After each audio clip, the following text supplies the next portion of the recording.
Everyone, मैं महेंद्र सिंह आप सभी का अपने यूट्यूब चैनल मेरी क्लास में स्वागत करता हूं। जैसा कि रेलवे ग्रुप डी की एग्ज़ाम की डेट आ चुकी है, एनटीपीसी सीबीटी 2 का एग्ज़ाम होने वाला है, लेखपाल का एग्ज़ाम होने वाला है और वीडियो के एग्ज़ाम होने वाले हैं। तो मैं आप सभी के लिए बिल्कुल बेसिक से शुरुआत से एडवांस मैथ के टॉपिक शुरू करने वाला हूं। उम्मीद करूंगा कि ये वीडियो आपको पसंद आएंगे और आने वाले सभी एग्ज़ाम में बहुत ही महत्वपूर्ण साबित होंगे। अगर वीडियो आपको अच्छे लगे तो लाइक, शेयर और कमेंट करना ना भूलें। यदि आप कमेंट करेंगे तो मैं इसका दूसरा वीडियो या इसकी सीरीज़ शुरू करूंगा। तो चलिए शुरू करते हैं, एकदम बिल्कुल प्रारंभ से ही हम शुरू करते हैं। तो पहला पॉइंट हम लोग लेते हैं कि बिंदु किसे कहते हैं, पॉइंट किसे कहते हैं। तो देखिए, बिंदु किसे कहते हैं, इसकी कोई आइडियल परिभाषा नहीं है।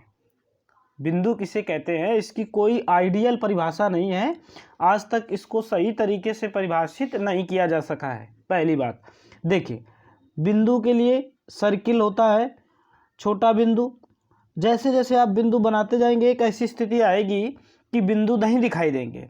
तो सामान्य रूप से बिंदु किसे कहा जाता है बच्चों, व्हिच हैव नो रेडियस, जिसमें कोई त्रिज्या ना हो उसे हम बिंदु कहते हैं। क्या कहते हैं, जिसमें कोई त्रिज्या ना हो बच्चों, उसे हम लोग क्या कहते हैं, कोई रेडियस ना हो, कोई त्रिज्या ना हो, उसे हम क्या कहते हैं, बिंदु कहते हैं। क्लियर हो गई बात। तो ऐसा तो संभव ही नहीं है बच्चों कि कोई बिंदु बनाए और आप उसमें कोई रेडियस ना हो, कुछ ना कुछ तो होगी। मान लीजिए ये बिंदु है, इससे आप छोटा कुछ ना कुछ तो इसकी त्रिज्या होगी। आप इससे कुछ छोटा बना सकते हैं, कुछ और छोटा बना सकते हैं, तो कुछ ना कुछ होती जाएगी।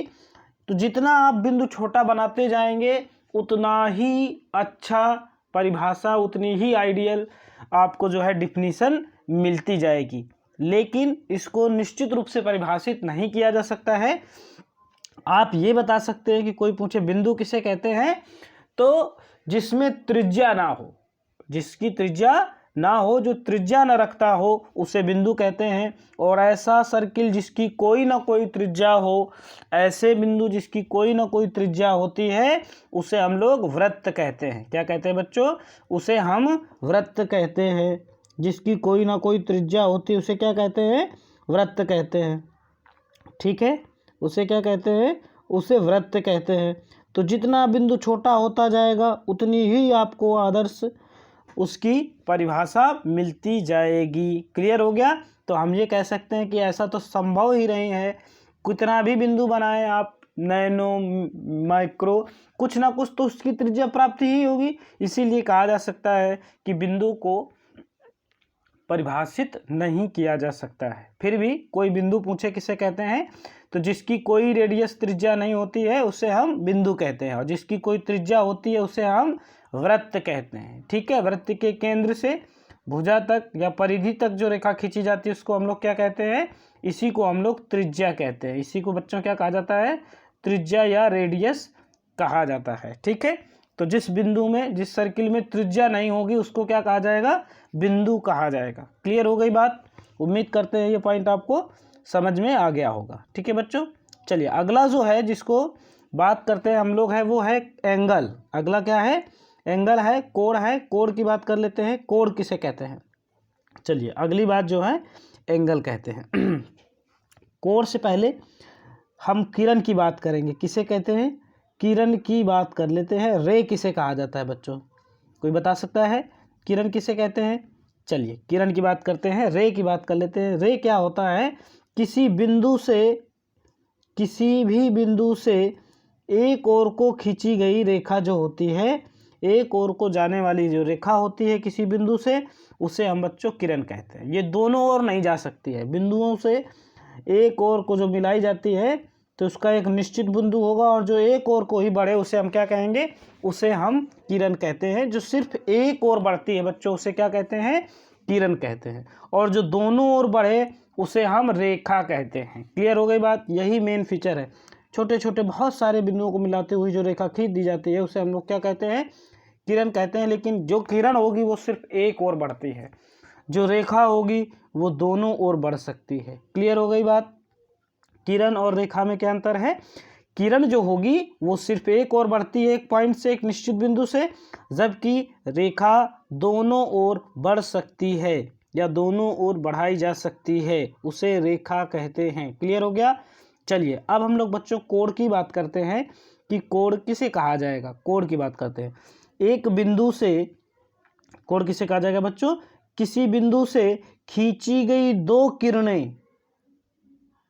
किरण या जिस बिंदु पर मिलती हैं, हम कह सकते हैं जिस बिंदु पर दो किरण मिलती हैं और उन किन ये जहाँ पर ये लोग मिली हैं, ये दो बिंदु जो है इसको शीर्ष कहा जाता है बच्चों। इसे क्या कहा जाएगा? इसे शीर्ष कहा जाएगा। और ये जो दो किरण हैं इनको भुजाएं कहा जाते हैं। तो दो किरणों द्वारा बनाई गई आकृति जो होगी उसे बच्चों क्या कहा जाएगा? उसे ही बच्चों एंगल कहा जाता है, उसे ही कोण कहा जाता है। बात समझ में आ गई? उसे क्या कहा जाता है?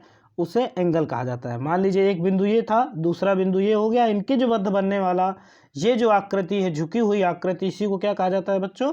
इसी को कोण कहा जाता है। ठीक है।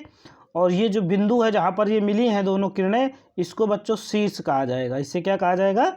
इसे शीर्ष कहा जाएगा। तो बच्चों आप एंगल बता सकते हैं, कह सकते हैं एक बिंदु पर जहाँ पर दो किरणें आपस में मिलती हैं, उनके मध्य की जो आकृति बनती है, जो रेखाखंड होता है, उसको हम लोग क्या कहते हैं बच्चों? उसे कोण कहते हैं। क्लियर हो गया बात? उसे कोण कहा जाता है। समझ में आ गई बात? कह सकते हैं दो किरणें या रेखाखंड जहाँ पर दो रेखाएं आपस में खंड हो जाए, ये जो बनने वाला जो झुकाव वाला कोण है, ये आकृति है, इस आकृति को कोण कहा जाएगा बच्चों। क्लियर है? चलिए, तो कोण समझ में आ गया, बिंदु समझ में आ गया, रेखा समझ में आ गई और लाइन समझ में आ गई। लाइन क्या होती है? जो दोनों ओर बढ़ जाए उसे लाइन कहते हैं, और एक बिंदु से जो एक ओर बढ़े उसे किरण कहा जाता है। नेक्स्ट पॉइंट है बच्चों, नेक्स्ट पॉइंट लेते हैं किरण के बाद समतल। चलिए, समतल को भी, इसकी भी कोई बच्चों आइडियल डिफिनीशन नहीं है। समतल की बात कर लें, इसे भी परिभाषित नहीं किया जा सकता है। मान लीजिए कि स्क्रीन है, इसको ऐसे बिंदुओं से भर दिया जाए और जब ये भर जाएगा तो इसे क्या कहा जाएगा? समतल कहा जाएगा। परंतु इसकी कोई मोटाई नहीं होनी चाहिए। तो क्या इसकी कुछ ना कुछ मोटाई होगी? निश्चित रूप से इसकी कुछ ना कुछ मोटाई होगी। मान लीजिए आप एक पेपर का टुकड़ा ले लीजिए, ऊपर से वो प्लेन है, लेकिन क्या उसकी कुछ मोटाई होगी? जब साइड से देखेंगे आप तो पक्का निश्चित रूप से कुछ ना कुछ मोटाई होगी। कोई कागज, कोई पेपर का टुकड़ा मोटा होता है, कोई पतला होता है। तो इसकी कोई निश्चित आइडियल परिभाषा नहीं है। हम जितना पतला टुकड़ा लेंगे उतनी ही आइडियल परिभाषा की ओर बढ़ेंगे। तो दो चीज़ें हैं जो डिफाइन नहीं की जा सकती। कौन कौन सी?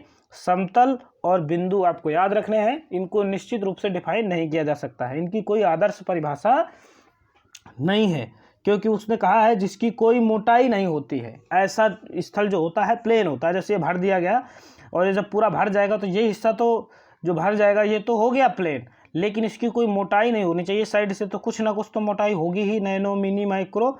तो इसलिए जितना ये पतला होगा, जैसे कागज़ का टुकड़ा हो गया वो ज़्यादा पतला होता है, और बहुत सारी चीज़ें हैं। जैसे सबसे पतली धातु ग्रेफीन होती है, बहुत ही पतली होती है। तो जितनी पतली में जाएंगे आप उतनी ही उसकी आइडियल परिभाषा मिलेगी। परंतु वास्तविकता यह है कि इसकी कोई आइडियल परिभाषा नहीं है, क्योंकि कुछ ना कुछ मोटाई होगी। किरण आपको पता चल गया, एक बिंदु से एक और बढ़ने वाली जो होगी, बिंदुओं से मिलकर बनने वाली जो रेखा होगी उसको किरण कहते हैं। और जब दोनों बिंदुओं की ओर बढ़ जाए, दोनों ओर बढ़े तो उसे क्या कहते हैं?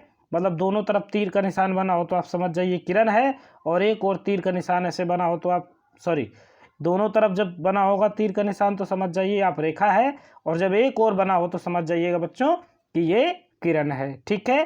तो समतल क्या होता है? जो ऊपर से प्लेन हो और उसकी साइड से कोई मोटाई ना हो, तो उसे समतल कहते हैं। बिंदु आप समझ ही गए हैं, बिंदु से कहते हैं जिसकी कोई रेडियस ना हो। ठीक है।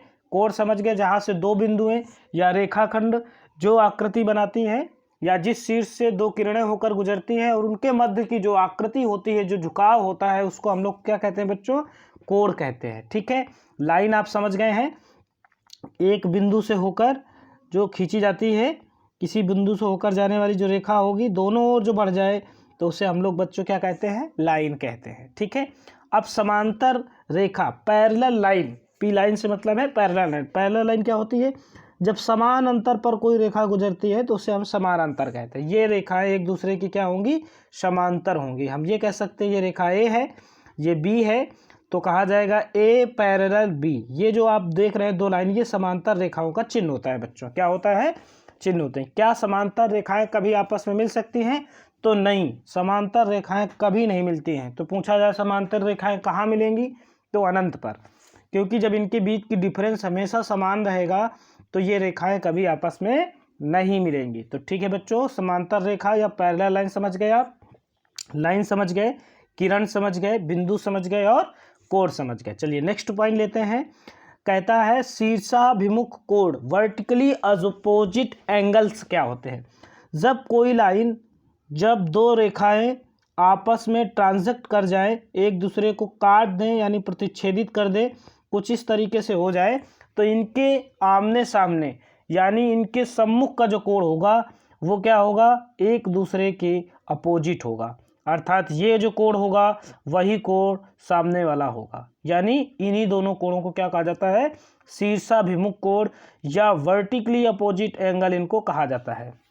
और ये क्या होते हैं, ये सदैव क्या होंगे, बराबर होते हैं। ये भी याद रखिएगा, ये क्या होते हैं, बराबर होते हैं। और ये जो एंगल होगा और ये जो एंगल होगा बच्चों, ये भी याद रखिएगा, ये भी एक दूसरे के क्या होंगे, समान होंगे, बराबर होंगे। मान लीजिए ये आपका ए है, ये बी है, ये सी है और ये डी है, तो क्या होगा, एंगल जो बच्चों ए था, ए इक्वल टू एंगल बी। इसका मतलब ये क्या है, ये शीर्षाभिमुख कोण है, इसलिए ये आपस में बराबर होंगे। आप कह सकते हैं angle C equal to angle D. शीर्षाभिमुख कोण सदैव बराबर होते हैं। तो ये कोण और ये कोण आपस में बराबर होंगे, ये कोण और ये कोण आपस में बराबर होंगे।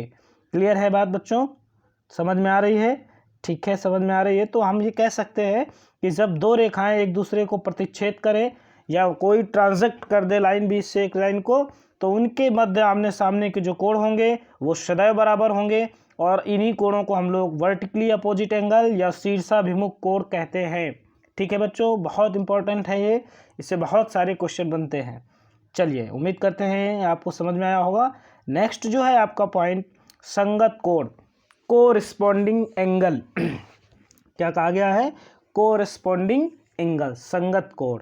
चलिए हम लोग समांतर रेखा की ओर बढ़ते हैं।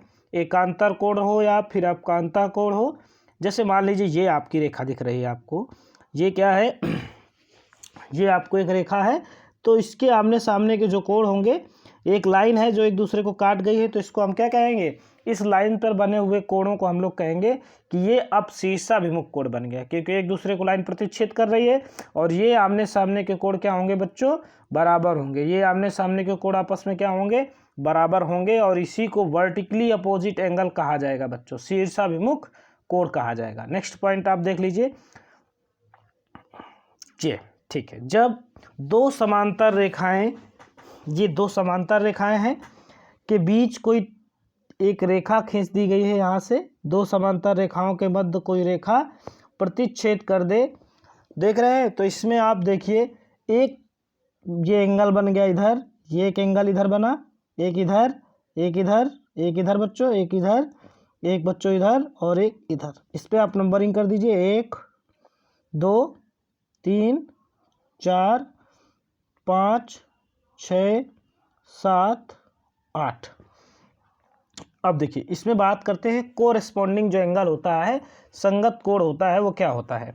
एक साइड जो ऊपर वाले होंगे या एक साइड के जो नीचे वाले कोण होंगे उन्हीं को संगत कोण कहा जाता है बच्चों। ठीक है, जैसे मान लीजिए हम इस तरफ की बात करते हैं, बाएं साइड की बात कर लें, इस तरफ की बात कर लें, तो इस तरफ सबसे ऊपर कौन सा है, 1 है, तो इधर सबसे ऊपर कौन सा है, 5 है, तो ये आपस में बराबर होंगे और ये एक दूसरे के क्या होंगे, संगत कोण होंगे। मान लीजिए नीचे यहाँ पर क्या है, 4 है बच्चों, ठीक है, और यहाँ पर नीचे क्या है, 7 है, तो ये दो दूसरे के क्या होंगे बच्चों, यही संगत कोण कहलाते हैं, यही जो है कोरेस्पॉन्डिंग एंगल कहलाते हैं। बात समझ में आई। इन्हीं को हम मान लीजिए इधर इस तरफ की बात करें तो इस तरफ है आपका बच्चों 2 ऊपर, और इधर क्या है ऊपर 6, तो ये 6 क्या होंगे, एक दूसरे के संगत कोण होंगे और ये बराबर होंगे। इधर नीचे क्या है बच्चों 3, इधर नीचे क्या है 8, तो इन्हीं को हम बच्चों क्या कहते हैं, इन्हीं को हम लोग संगत कोड कहते हैं। बात समझ में आई? एक तरफ के ऊपर ऊपर वाले या नीचे नीचे वाले, बाएं साइड के या दाएं साइड के ऊपर ऊपर के या नीचे नीचे के बराबर होते हैं, इन्हीं को कोरेस्पॉन्डिंग एंगल कहा जाता है, संगत कोण कहा जाएगा। बात समझ में आ गई बच्चों कि संगत कोण किसे कहते हैं? पहचान लोगे? पहचान लेंगे बच्चे। चलिए अब इसी से हम लोग दूसरी निकालते हैं। ये जैसे मान लीजिए 1 2, ये हो गया आपका 3 और ये हो गया आपका 4, ये हो गया 5, ये हो गया 6, ये 7 और ये 8। अब बात करते हैं तो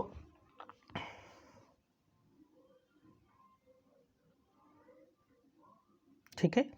चलिए तो अब हम उम्मीद करते हैं कि आप संगत कोण पहचान लें। एक तरफ के ऊपर ऊपर वाले कोण जो होते हैं बच्चों वो संगत कोण होते हैं। चलिए एक बार आप लिखते जाइए साथ में, संगत कोण क्या होते हैं, संगत कोण। ठीक है, तो कोण 1 के साथ कोण 5 बराबर होगा, एक तरफ के ऊपर ऊपर वाले ले लीजिए, एक तरफ के नीचे नीचे वाले ले लीजिए। कोण 4 का कौन होगा? कोण 8 होगा। ठीक है, अगर इसी तरीके से आप कोण 2 लेंगे तो 2 के सम्मुख कौन सा होगा बच्चों? 2 ऊपर है इधर राइट साइड, तो आप इधर आपका 6 हो जाएगा। ये एक दूसरे क्या होंगे? अपोजिट संगत होंगे। इधर आप नीचे अगर लेंगे तो यहाँ पर 3 हो जाएगा, तो इस तरफ क्या होगा बच्चों?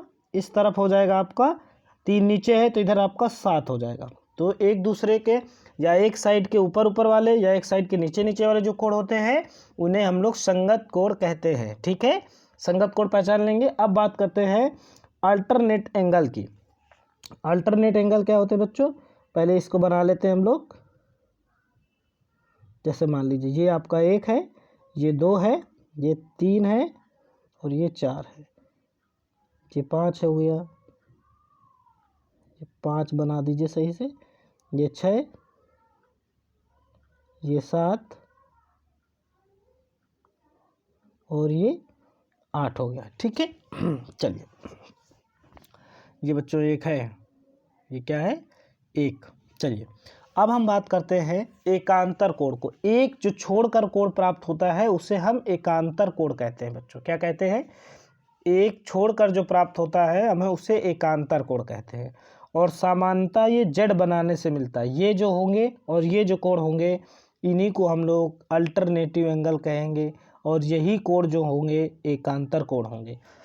जैसे मान लीजिए आप जेड बनाना सीख लीजिए, ये जो है और ये जो है, तो ये 3 और ये 5 एक दूसरे के क्या होंगे? कोण 3 और कोण 5 बराबर होंगे, और इन्हीं को क्या कहा जाएगा? इन्हीं को एकांतर कोण कहा जाएगा। ठीक है, आप ऐसे भी बना सकते हैं इधर से उल्टा ये, तो कोण जो 4 होगा वो कोण किसके? 6 के बराबर होगा। ठीक है, कोण जो 4 होगा वो किसके बराबर होगा? 6 और 4 आपस में बराबर होंगे, तो इसी को क्या कहा जाता है? एकांतर कोण कहा जाता है, जो एक दूसरे को देखकर मिलते हैं। ठीक है, बात समझ में आ गई? जैसे जेड आप बना दीजिए, चाहे इधर बनाएं चाहे इधर बनाएं, दोनों के जो अंतर पाए जाएंगे कोण वो एक दूसरे के बराबर होते हैं। इन्हीं को अल्टरनेटिव एंगल भी कहा जाता है, एकांतर कोण कहा जाता है। ठीक है, पहचान लेंगे। चलिए इसके बाद आता है अंतः कोण, इंटीरियर अंतः कोण या इंटीरियर एंगल। अंतः कोण क्या होगा? ये जो कोण होगा और ये जो कोण होंगे, ये दोनों कोण का योग 180 होगा। मान लीजिए ये वाला ए है, ये बी है, तो ए प्लस बी बराबर कितना होना चाहिए?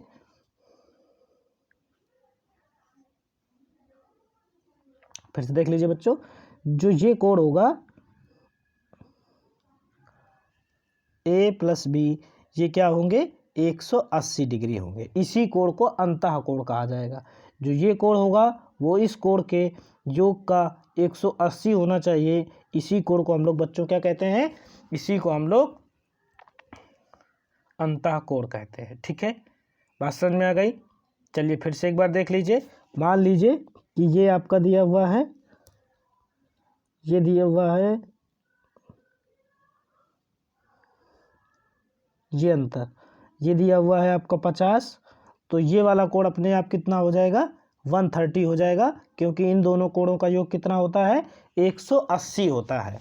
अगर ये आपका दिया गया है 110, तो ये वाला अपने आप बच्चों कितना हो जाएगा, 70 हो जाएगा, क्योंकि ये एकांतर अंतःकोण है और अंतःकोणों का योग कितना होना चाहिए, अंतःकोणों का योग 180 होना चाहिए। ये जो रेखाएं हैं समांतर रेखाएं हैं, ये एक जो रेखा है प्रतिच्छेदित रेखा है। तो सीधे सीधे क्वेश्चन पूछा जाएगा, यदि दो समांतर रेखाओं को एक बीच से रेखा प्रतिच्छेदित करे तो उनके मध्य कितने प्रकार के कोण बन सकते हैं। ये देखें तो शीर्षाभिमुख कोण होंगे, आमने सामने वाले बराबर होते हैं बच्चों, ये भी बराबर होंगे और ये भी बराबर होंगे। एक तरफ के ऊपर ऊपर के और एक तरफ के नीचे नीचे के, दोनों साइड में बराबर होंगे। इन्हें हम लोग बच्चों क्या कहते हैं, कोरिस्पॉन्डिंग कोर्स, कोण यानी एंगल यानी संगत कोण कहते हैं। ठीक है, फिर जो जेड के अंदर पाए जाएंगे उनकी बात करें, जो जेड एंगल बन जाता है उनकी अगर हम बात करें, क्या बन जाता है, जो जेड एंगल बन जाता है, ये इसके अंतः जो पाए जाएंगे इन्हें हम एकांतर कोण कहते हैं। या तो इधर से बनेगा जेड, ये जो होंगे तो इनके जो पाए जाएंगे इन्हें, ये भी कोण आपस में बराबर होते हैं। ठीक है, ये भी कोण क्या होंगे, आपस में बराबर होंगे। ठीक है, फिर एक तरफ के कोणों का जो होगा, इस तरफ का और इस तरफ का दोनों, और इस तरफ के और इस तरफ के, इन्हें अंतः कोण कहते हैं। और इन दोनों कोणों का योग कितना होगा, 180 होगा। ये कोण और ये कोण दोनों मिलेंगे 180, ये कोण दोनों मिलेंगे तो 180 होंगे। बात समझ में आई बच्चों।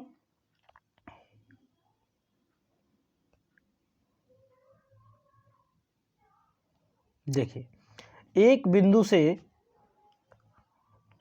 यदि एक बिंदु से दो रेखाएं गुजरे, एक ये गई है किरण या किरण गुजरे, तो ऐसे रेखाखंड के मध्य की जो आकृति होती है, ये जो आकृति बन रही है टेढ़ी मेढ़ी, इसी को हम बच्चों क्या कहते हैं, एंगल कहते हैं। इसी को क्या कहेंगे, एंगल कहा जाएगा, कोण कहा जाएगा। एक बार रिपीट कर लेते हैं कि एक रेखाखंड पर या एक शीर्ष से दो रेखाएं गुजरे, उनके मध्य के जो झुकाव होता है, जो आकृति बनती है, उसे कोण कहा जाता है। एक बार वापस रिपीट कर लीजिए पूरी।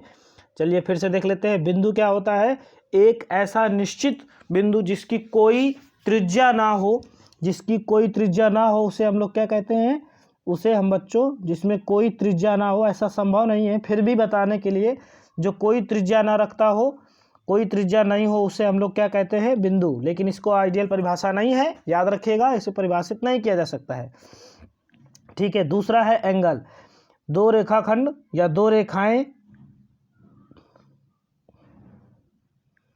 ये रेखा गुजरी, ये तो ये वाला जो आकृति है, एक रेखाखंड कह सकते हैं या किरण कह सकते हैं, जहां पर मिलती हैं दोनों किरण, उनके मध्य जो आकृति बनती है उसे हम लोग क्या कहते हैं, कोण कहते हैं। प्लेन क्या होता है, एक समतल एरिया जिसकी कोई मोटाई ना हो, उसको हम लोग क्या कहते हैं, प्लेन कहते हैं। जितना पतला होगा उतनी ही इसकी आइडियल परिभाषा होगी, और वास्तव में इसकी भी कोई आइडियल परिभाषा नहीं है। जो एक तरफ बढ़े उसे हम लोग, एक बिंदु से एक तरफ बढ़ने वाली रेखा को हम लोग क्या कहते हैं, एक ही तरफ जो बढ़ सकती है उसे किरण कहा जाता है बच्चों। ठीक है, उसे क्या कहा जाएगा, जैसे मान लीजिए ये आपका बिंदु है, एक मिनट, जैसे ये एक बिंदु एक तरफ बढ़ी इस बिंदु से, तो इसको हम कहेंगे किरण। और अगर जो दोनों तरफ बढ़ जाए, दोनों तरफ ऐसे तीर का निशान बना हो, तो समझ जाइए ये क्या है बच्चों, रेखा है। ठीक है, रेखा है। दो रेखाओं के बीच का यदि अंतर समान हो, यदि दो रेखाओं के बीच का अंतर समान हो, तो ऐसी रेखाएं समांतर रेखाएं या पैरेलल लाइन कहलाती हैं। ठीक है, ऐसी रेखाएं पैरेलल लाइन कहलाती हैं। यदि दो रेखाएं एक दूसरे को ट्रांसेक्ट कर जाए या एक दूसरे को प्रतिच्छेद करें, तो उनके बनने वाला अंतः कोण शीर्षाभिमुख या वर्टिकली अपोजिट एंगल होता है, और ये एक दूसरे के बराबर होते हैं बच्चों। क्या होते हैं, बराबर होते हैं। संगत कोण क्या होता है, यदि दो समांतर रेखाओं को बच्चों, जैसे मान लीजिए दो समांतर रेखाएं आपने खींची, कोई एक रेखा प्रतिच्छेदित करती है, तो एक तरफ के ऊपर वाले कोण या फिर एक ही तरफ के नीचे वाले कोण बराबर होते हैं, और उन्हीं कोणों को हम लोग क्या कहते हैं, संगत कोण कहते हैं। ठीक है, कोरिस्पॉन्डिंग कोण, यहाँ पर बच्चों डबल आर होता है, कोरिस्पॉन्डिंग एंगल हम लोग कहते हैं, संगत कोण कहते हैं। ठीक है, चलिए नेक्स्ट कोण देख लेते हैं कौन सा है। अगला कोण है एकांतर कोण। एकांतर कोण में क्या होता है बच्चों, मान लीजिए एक समांतर रेखा है और वो बीच से किसी को प्रतिच्छेदित कर जाती है। दो समांतर रेखाओं को एक बीच से लाइन प्रतिच्छेदित करती है, तो जो उनके मध्य जेड जैसी आकृति बनती है बच्चों, देखिए अभी बनाते हैं, ध्यान से देखिएगा। देखिए ये वाली जो आकृति बनी, ये और ये, तो ये कुछ जेड जैसी, ये वाली और ये वाले कोण आपस में बराबर होंगे। इधर आप ऐसे आएंगे, ऐसे एक छोड़ के, ये वाली जो होगी और ये वाली जो होंगे ये भी आपस में बराबर होंगे। इन्हीं को बच्चों क्या कहा जाता है, एकांतर कोण या अल्टरनेटिव एंगल कहा जाता है। ठीक है, चलिए दूसरा देख लेते हैं। अगला कोण कौन सा है, अंतः कोण। अंतः कोण वही फिर बात है, जब दो रेखाएं एक दूसरे को प्रतिच्छेदित करें, क्या करें, जब दो रेखाएं एक दूसरे को बच्चों प्रतिच्छेदित कर देती है, मान लो ऐसे, तो एक ही तरफ के दोनों कोणों का योग 180 होता है। ये दोनों कोण मिलकर 180 बनाएंगे, इधर ये कोण और ये कोण मिलकर 180 बनाएंगे। इन्हीं को बच्चों अंतः कोण कहा जाता है। उम्मीद करते हैं कोणों से संबंधित बेसिक था, लेकिन यहाँ से बहुत सारे क्वेश्चन बनते हैं। क्वेश्चन हम लोग अगली सीरीज में लेंगे। उम्मीद करते हैं कि आपको वीडियो पसंद आया होगा और ये कोड आपको अच्छे से पता चल गए होंगे। अगर वीडियो पसंद आए तो लाइक, शेयर और कमेंट करना ना भूलें, जिसको लेकर मैं अगली सीरीज़ जल्द ही हाजिर होऊंगा। तब तक के लिए आप सब लोगों का वीडियो देखने के लिए बहुत बहुत धन्यवाद। जिस लोग बच्चों ने अभी तक लाइक नहीं किया है वो लाइक, सब्सक्राइब कर दें। चलिए, वीडियो देखने के लिए बहुत बहुत धन्यवाद।